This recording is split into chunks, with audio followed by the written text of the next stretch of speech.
today we are talking about the invisible ways that you're pushing money away. So, if you've been part of the community for a while, you may know my story. I'm not going to go super deep into it, but I'll just share at a high level for anyone who's not familiar. For over 10 years, I was stuck at the same level financially in corporate sales and then as an entrepreneur. And I felt like I was always doing the right thing, like reading the books about what to do to make more money, building the funnels, taking the right actions, but I could never break past a certain income threshold. And I had a radical awakening. It felt very much like a spiritual awakening about 5 years ago, where I went from being stuck at the same level for over a decade and feeling an anxiety and fear about money and always feeling like other people were living their vision board life, but I wasn't, to feeling like I kind of cracked the code to what it took to really expand in quantum leap. And in 6 weeks, I turned my annual income into my monthly income. Everything transformed in my life really fast. And today I am a woman who feels very blessed to run a multi-million dollar company, working part-time hours and having three kids and being there with my partner who's in medical school. So I have so much passion and heart to teach you the same things because I know what it feels like to be stuck. And I know what it feels like to be like, there's something I can't even put my fingers on, but something feels like it's blocking me. Something feels like it's in my way. And again, that can happen at any stage of your journey. It doesn't just have to be at the beginning or in the early stages. Um, we will only see to the level of our self-concept. And so part of what I want to help you do in the expansion room, and for those of you who go deeper into our programs, is expand your perception, expand your awareness, because the version of you who runs, maybe you're currently running a six-figure business and you say, I want to run a seven-figure business. The version of you who runs a seven-figure business has a different perception, has a different level of awareness, has a different level of consciousness than the version who's at the level that you're at now. And there's nothing wrong with the level that you're at now. We're always going to want to expand. That's part of why we're here. That's part of why this is called the expansion room. You're always going to want to expand. And I think that sometimes we limit ourselves or we say, oh, it's wrong to want more. It's wrong to desire more. Who here has ever felt that? Like I should be satisfied with where I am, or I don't want to ask for too much, right? Maybe you got disappointed as a kid when you asked for too much and you learned to stop asking. I truly believe that you are wired for expansion. You really are. Each of us is. Um, it's kind of like we've heard about, and it's so beautiful with the recent mission to the moon, right? That the astronauts did. You hear that for a lot of astronauts, when they make it to the moon and they come back, they're like, what's next, right? How can I even think or see beyond this? I feel like I've already had such a peak life experience. Our spirit, who you are, is wired to consistently grow, to consistently expand. And you're going to do that all the way up until your last breath. Now, some people make themselves wrong for it. I know for many years, I felt like I should be satisfied with what I have and where I was in life. But there's this concept that I've really grown to love of divine discontent, which means that you are grateful for everything you have, right? Everything you have. And simultaneously, there is more that you know you're available for. There is more coming in. You have a craving, a longing, a yearning for more. And that can look like a lot of different things. That can look like more opportunities, more growth, more love, more joy, more abundance, more travel, more stages, right? All of the things that we call in as sales leaders, entrepreneurs, professionals, moms, wives, husbands, partners, all of it. And that is the impulse of the divine, whatever your language is, divine, God, source, universe, spirit operating through you. Because as Ashley claims her desire and is more visible and shows up more and serves more people are going to be served and impacted in that. I'm just calling out the people I see on my screen right now. As Aubrey says, yes, I'm doing it. I'm going for it, and claims her desire for more. Her family benefits, the people around her benefits. She shows what's possible. Oh, Ashley, that's exactly what I kept feeling. I was like, stages impact more. There's something for you with that. So yeah, beautiful. So there you go. You're communicating it. You don't even have to say it. You're communicating it. That is going to serve more people. That is something that I have really seen over my journey. I remember I had a moment before that quantum leap experience that I told you about, where I was still in the stuck energy, and I was contemplating what it would look like to stay where I was versus really go for it in my life. And I had a 4-month-old son, and I was the breadwinner in our home. And I felt like things were good in life, but I had this yearning, this knowing of like, there's something more, there's something more, there's something more. And I had an opportunity presented to me to invest $50,000 in coaching, which made no sense to me at all at the time. Like it didn't make sense. I didn't have the money. I'd made just double that the year before. I'd made 100,000 the year before. I hadn't saved it. I didn't have the money sitting around. But there was something in my soul that was like, I have to get uncomfortable. I have to be willing to go for it. There was a knowing, when you get those intuitive nudges where you're like, there is something more. I'm meant to go for it. This doesn't make sense on paper, but my heart, my soul is telling me I need to do this. And that's what I ended up following, even though it felt very scary. I felt like, what am I doing? I felt fearful. I felt like I might be jeopardizing our family, all of it. But it was in that process that I quantum leaped. And it was in that process that I started thinking differently. I became aware of the limiting beliefs I've been holding on to. I started showing up differently. One of the things that I now know is that your level of income will never exceed your level of self-worth. So after I made that investment in myself in coaching and mentoring, it was actually in the very act of doing it, I started showing up differently. I held myself to a higher standard. I was no longer available for what I had been available for previously, and the universe rearranged. And in 6 weeks, I went from 100K years to 100K months. Now, what I think about with that story, that impulse I felt, that urge, that knowing of like, you've got to get uncomfortable, you've got to do this, you've got to invest in yourself, you've got to get out of your comfort zone. That was all of you.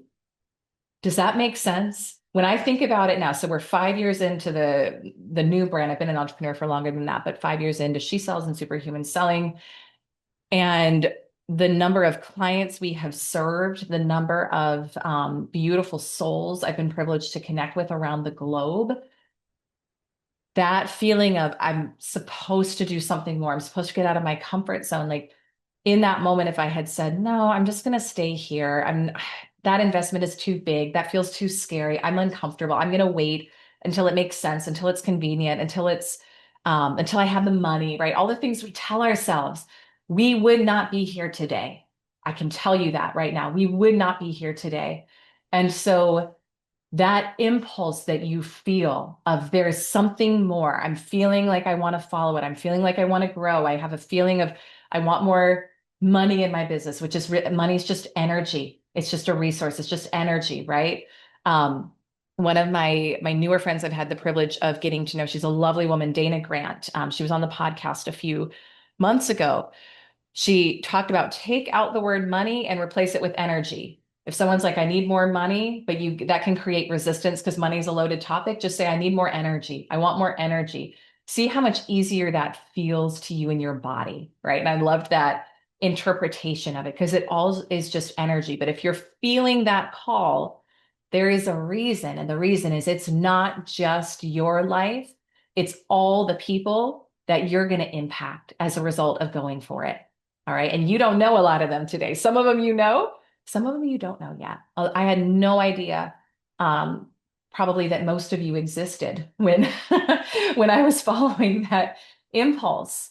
And we've got people here live, we've got people on YouTube, we've got people watching the replay. But what I know is it was everyone's collective asking for this needs to emerge now. This material needs to emerge now. I need to hear this through this lens. And each of you has people who are asking for that right now, who need your impact, your leadership. I know some of you who are on here live, and I know the magnitude and the power of what you're creating and building.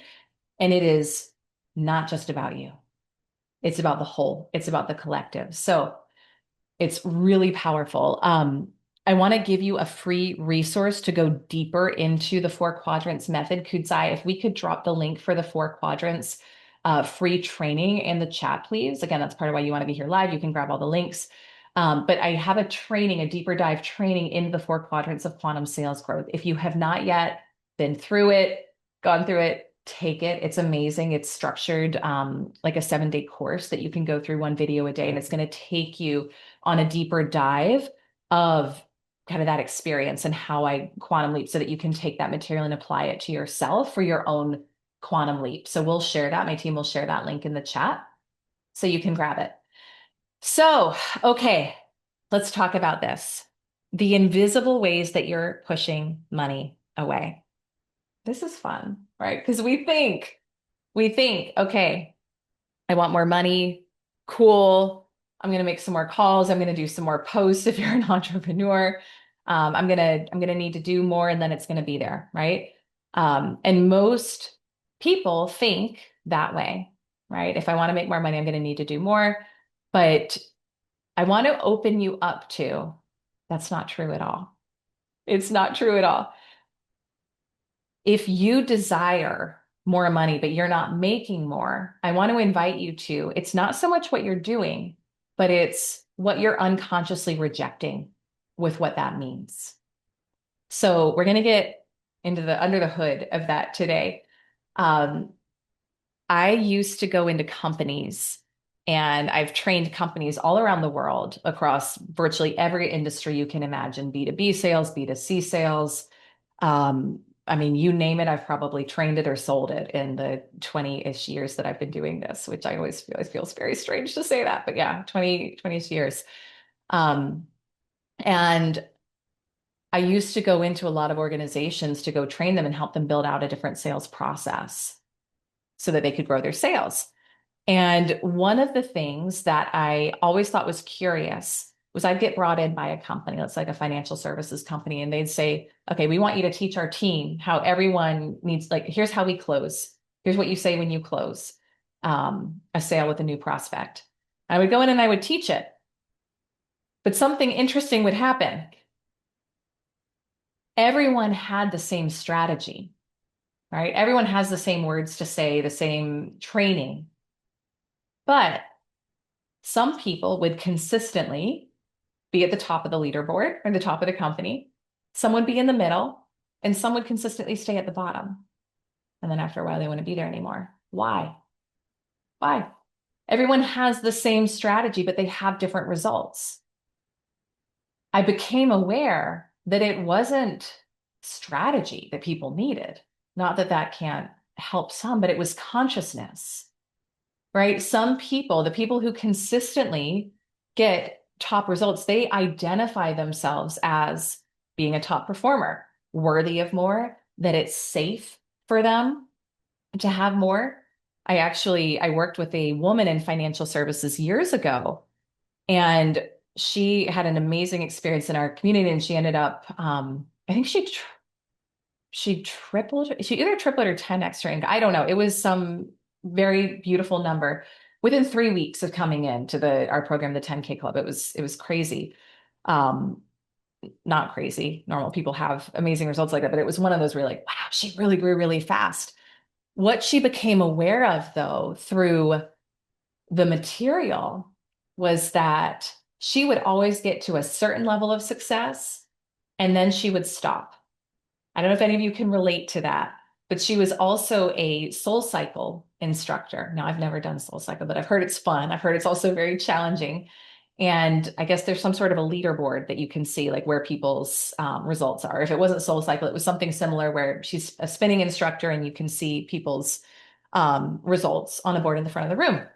So she would talk about how when she was a participant in the class, what she noticed was that, I mean, she's in great shape. She could like smoke everyone if she wanted to in that room. But she would be going and she'd be like in her group doing her thing. And then she would see her name in the number 2 spot. Now, most people would think, what are you going to do when you see yourself in number 2? Speed up, right? You're like, man, I'm so close. I'm going to get to number 1. But what would she do? She slowed down. She would drop down. It was almost an unconscious reflex for her. Why? Because of everything it meant to her to be number one. Being number one was actually loaded. It was loaded with fears of what will people think of me? How will people judge me? Ooh, no one's going to like me when I'm number one. So let's take this and translate this into money. Because once she worked through that, she was able to quantum leap her income really, really quickly. So money is neutral. Let's make money really easy here. Number one, money's completely made up. Number two, it's neutral. It's just energy. Now, I think it's beautiful, right? A lot of people are taught to judge money or to judge the desire for it. You can't live your life really well on this planet without it. Like money is a wonderful thing. I appreciate it. I use it in my life. I think it's a wonderful tool and resource. I love it in the way that I love my clothing. I think it's fun. I appreciate it. I don't think that we need to, I think where people sometimes get the energy mixed up is they're like, oh, I'm going to put it above God, source, universe, spirit, my higher self. Then we can get the energy a little funky. But to me, I love and appreciate it. I appreciate using it. I appreciate what it does in my life, but it's just neutral. The other thing is, it is simply a reflection of your consciousness, but it's not a cause, right? So today we want to get into not so much, all right, how do you make another 100 grand this year or a million this year or 10 million this year or a billion this year, but who would you need to be to invite that in?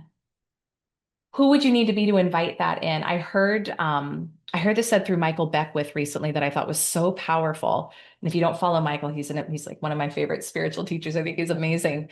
But he talked about how affirmations don't make something happen, they make something welcome. They don't make something happen, they make something welcome. So the goal of an affirmation isn't to quote unquote make something happen, it makes the idea welcome. And what we want to do here today is look at if I have a desire for a certain amount of money, a certain amount of growth in my business or in my sales career, what conditions would make that amount welcome? Now, the conditions are your consciousness. They're your level of awareness. They're how open you feel to it. They're how receptive you feel to it. They're how easy it feels like it's going to be for you, right? I was working with one of my private clients the other day, and she wanted to make another 100 grand this month. And she was like, there's something that like I want to, but I'm telling myself that it's going to be hard. I'm telling myself that it's going to be challenging. And so we talked through the story she was having around it because she's turned her annual income into her monthly income in a short amount of time. She knows how to do it. And what she noticed was that when she implemented what we're talking about on this call and did the things to release resistance around it, she started thinking about other things she would desire. Like, I want to connect with this person. I want to have this opportunity come in. And it would happen same day for her, just like that. And so money is the last, it's like the last step of the manifestation. So it will come in last after your consciousness shifts, but it's going to be fun to see her step into this because I know she's going to call it in really fast. But it's the areas where she didn't have as much resistance, where it didn't feel like it had to be hard or heavy, where things came in instantly. If things come in and show up immediately when we desire them, right? Abraham Hicks talks about this, ask and it's given. From a spiritual perspective, the moment you say, I desire this, I'm claiming this, maybe it's a boat, maybe it's a new school for your kids, maybe it's a certain level of income in your business, like it's done. It's the level of resistance you have around it, meaning how heavy you think it's going to be, how hard you think it's going to be, how much bigger it feels than you, that will slow down the process. So let's talk about how money actually works here. And let's get under the energetics of it a little bit. So, law of compensation is a universal law. And this governs the amount of money that you're going to make in your sales or your business. So it's beautiful when you learn to live your life by law and you learn how to operate according to it. Again, you can say, all right, if I want to make an extra $1 million this year, I want to make an extra X amount. What laws can I live by that will help me do that? Again, there's a law called the law of cause and effect. Every effect, money is just an effect, but it has a cause. So who would I need to be to cause a certain amount to happen, not what would I need to do? So the law of compensation is a beautiful universal law. And it says that the amount of money you make is tied to three things. All right. How good you are at what you do, the demand for what you do, and how difficult it would be to replace you. So, how good you are at what you do, the demand for what you do, and how difficult it would be to replace you. So, we want to start to play with this is where identity work, embodiment work, consciousness work is so powerful. When you start to see yourself as a top thought leader in your space, as a top consultant, coach, one of the best things you can do for your income is you start to think about yourself as the top one in your space. Now, this is not about you being better than anyone else. It's not about competition. I don't like that energy in business. I don't think that that's helpful or useful or serves, but it's just about the energy you carry. And it's about what you expect for yourself. Does that make sense? It's about you expect that when you put out an offer, people are going to sign up for it. That when you speak, people are going to listen. You start to view yourself differently. So one easy thing you could do is go to the end result and say, this is my goal this year in terms of income and clients. Well, what would the self-concept of someone be with that end result? If I want 5 inbound inquiries a week for speaking, training, consulting, or new clients, for someone who did that, for a woman who received that, or for a man who received that, for a human being who received that, what would their self-concept be? How would they view themselves? Does that make sense? And then you start to play with that. It's identity first, action second. And so as we start to play with the law of compensation, you will still only and always receive what you are subconsciously available for. You will only receive what you are available for. We've been doing a ton of work in the community lately. For those of you who are in 10K Club or my mastermind or any of our other programs, we've been doing a ton of work lately on capacity, on increasing your capacity, on expanding your capacity. Because the version of you who can have and hold $1 million has a higher capacity than the version of you who can have and hold 6 figures or $50,000 a year. Does that make sense? So that's something I do in my own life continuously and consistently as I say, okay, if I want to call in a higher level, if I want to call in more money, more impact, more clients, what capacity would I need to have and to hold that? And I often think about the analogy of like potting a plant. So there's a money tree in my office right now that's right next to me. I wish I could show it to you because it's huge. This thing is massive. It's big. It's like almost up to my head now, which is fun. For years, this thing was about that tall. I kept it in the same pot I bought it in. And it was like this little bonsai type tree. And I just never replanted it. And I looked at it one day and I was like, I wonder how big this thing would get if I put it in another pot. Well, it's huge. I could tell you that. What changed? Was it the plant or the pot? I mean, a little bit of both, right? But it needed a bigger pot so that it could expand. The capacity of the pot that it was in previously was maxed. So if you want to expand, if you want to call in more, you have to expand your capacity for what you can have and hold. And so there's a lot of work we do in the community and some things I'll talk with you about today about how safety comes into play with that, how self-concept comes into play with that, self-image. I remember when we moved into our current home now, and we bought this home close to a year and a half ago. This was very much like a home that had been on my vision board for a long time. And it was really beautiful how it came about. I wasn't planning on buying a new home at the time we bought it. We had actually just bought a new home the year before. But we bought the other home. And in the back of my mind, I had always been like, this one, it's not our forever home, but we had very suddenly been moved up to Maine for my husband's medical school. He got in. We didn't know he was going to get in. I said, I don't want to move around a lot. I want to buy a home. I want to plant roots. We bought a new home sight unseen. It was great. It was beautiful. And then we found out we were pregnant.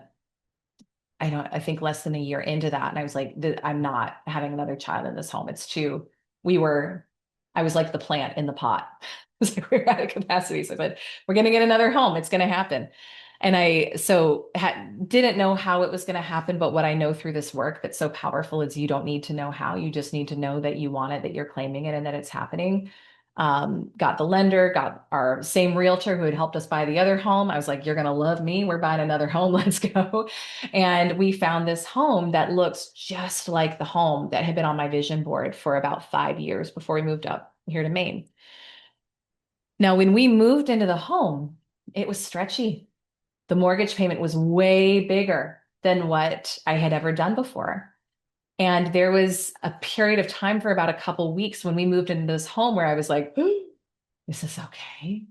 Is this safe? Like, this feels like a lot to pay every month. I don't know. And the inner child, little Elyse, was like, "Ooh, is this like, I don't know." I got to kind of experience that. Any of you ever had that happen where maybe you get a next level experience, or you move into a new home, or you buy a wardrobe piece that's more than you've ever paid for anything before, and you're like, "Wait, but is this okay? Is this safe?" What's been so beautiful over the period of a year and a half now of being here is that this feels very natural and normal to me. Now we're looking for another home in another part of the country to expand and to have more, just more experiences, and to be able to take my kids somewhere warm because we're in Maine, and in the winter it is really cold here. And so, but that feels normal and natural now. But I had to plant myself in another pot, metaphorically, to expand, to actually become the woman who could have and hold this. Does that make sense? Are you all following if you're here on the live stream? So one of the things I want you to think about, yes, Lauren, I'm going to come to Florida. I love that.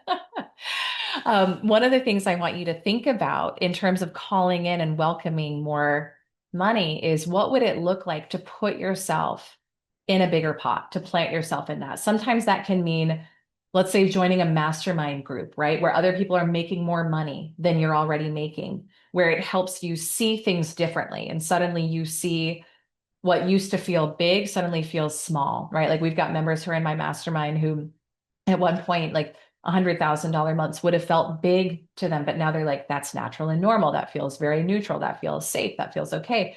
It's the same type of thing. So getting yourself, whether it's in a coaching environment like one of ours, a mastermind, it can be the way that you travel. It can be that you decide you're no longer available for economy class and you're only doing private or first class, but put yourself in different rooms, in different quote unquote pots, in different scenarios to help you expand. Now, as you do that, you'll become aware of some of the limiting beliefs that you have about money. And this is where we'll talk for a minute about some invisible ways that you may be pushing money away. And I'm going to give you 3 here today. It all has to do with your association with more. All right. So that's the bottom line here. It all has to do with your association with more. So I'm going to give you at a high level what that means. And then I'm going to give you 2 kind of sub bullet points. On a surface level, you want more money. Yes. Right. On a surface level, we want more money, of course. But what does more actually mean on a deeper level? More pressure, right? We can view it that way. Now, does it actually mean that? No, not necessarily.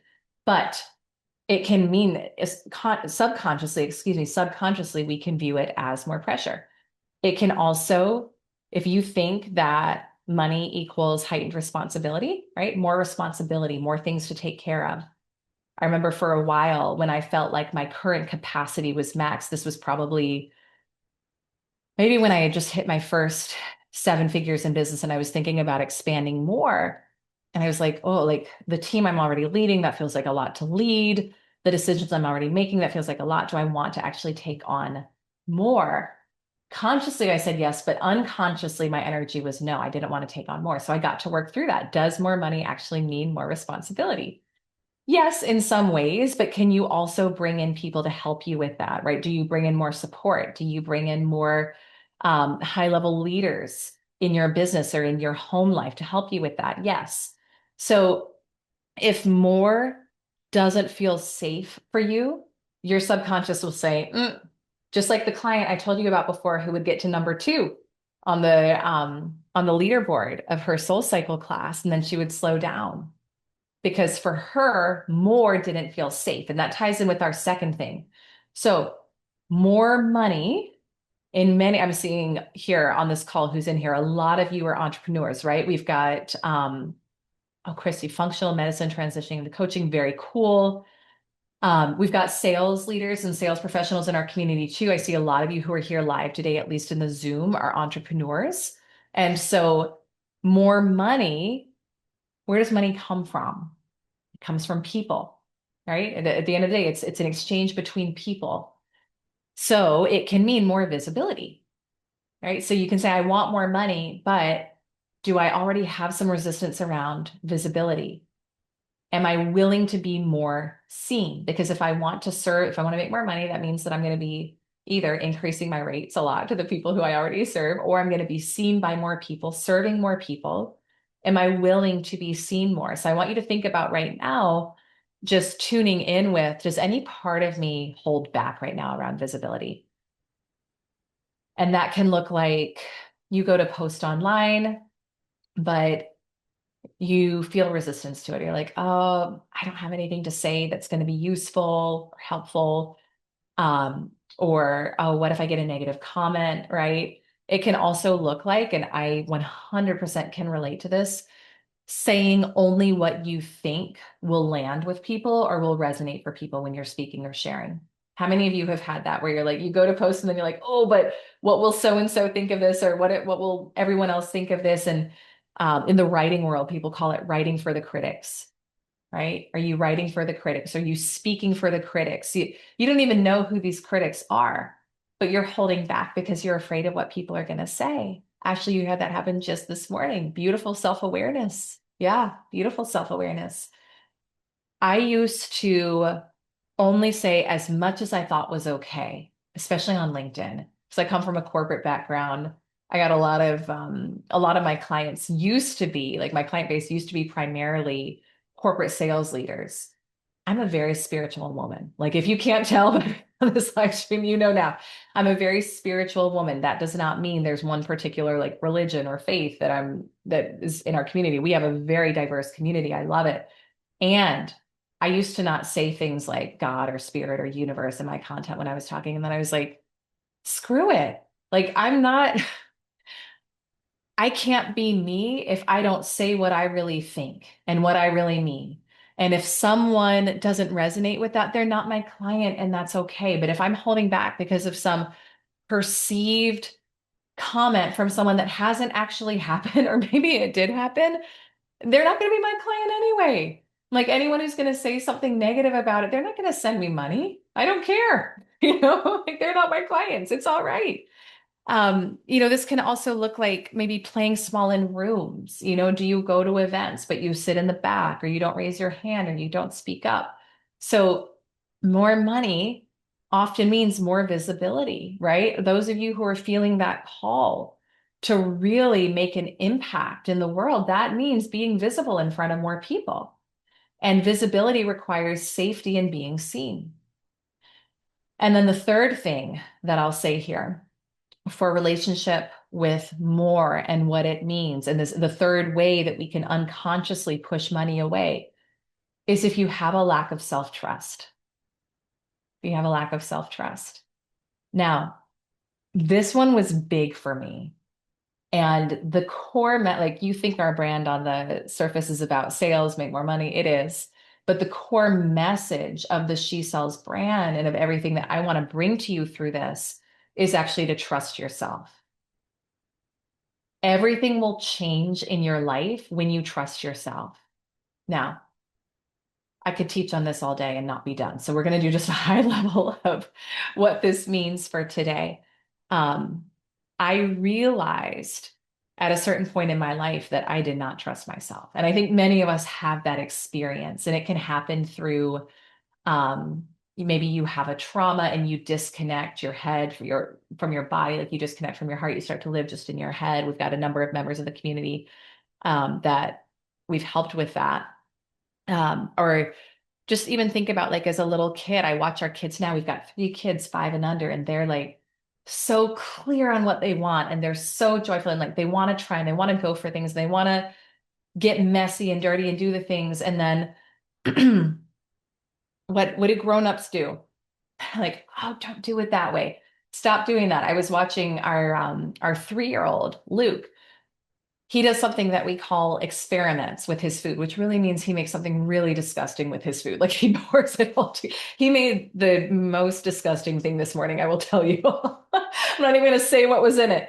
But he does this, and when he first started doing it, I found my instinct would say like, "Oh, don't do that. Why would you do that?"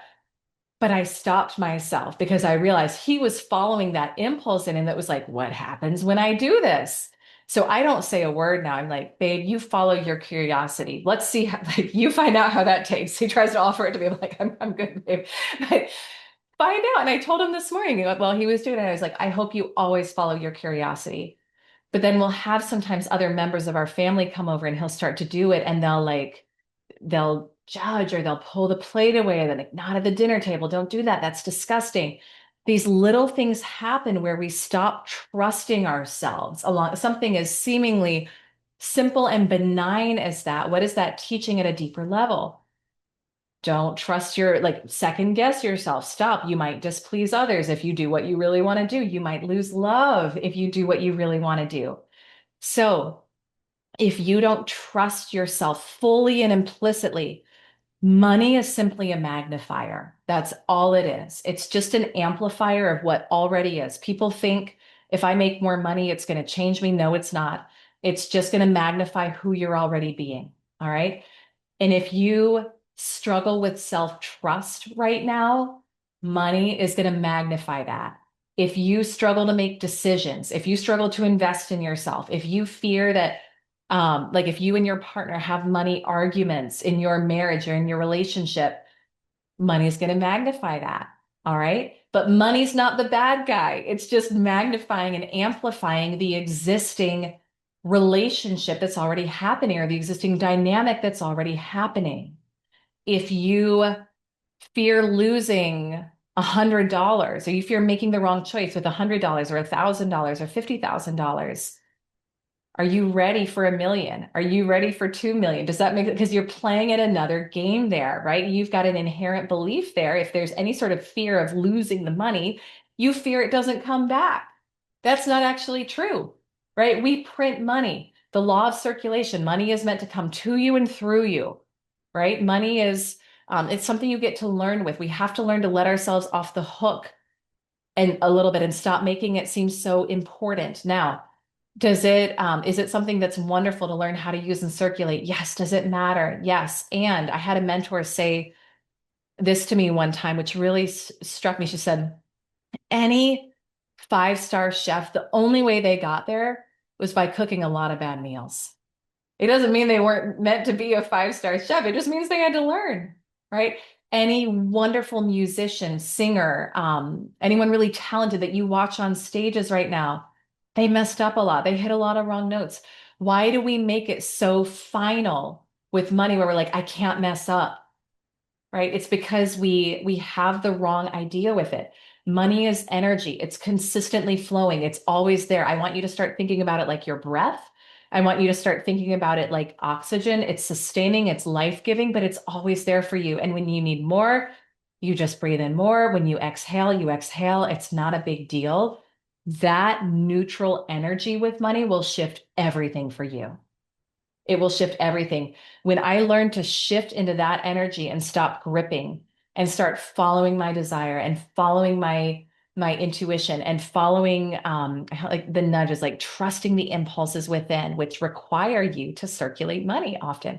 When I learned to trust that and do that in an energy that there's always more, things started happening in the most magical way in my life. And that's how we open up the channels for more to come in. So just like we said before with Michael Beckwith saying affirmations, they're not about making something happen, but they're about making something welcome. I want you to start thinking about yourself as, how could I be the most inviting, welcome channel for more to come in? If I'm calling in more, what would that version of me be like who has more, right? She trusts herself implicitly, right? She is light about it. She's neutral about it. It just is. One of the other mistakes I see people making is that they make money bigger than them. They make it more important than them. They make it feel special. Anything that we think is special or important, we have resistance around, right? When you remember who you are and you remember that you're a spiritual being having a human experience, you're creating your reality here. Money is just a tool, just like anything else, oxygen, ideas, impulse. It's just a tool there to help you. It's all about you being the fullest expansion of you, the fullest expression of you. And it requires money to do that, right? Your life requires money to do that, but it's meant to help you. It's meant to support you. It's just a tool.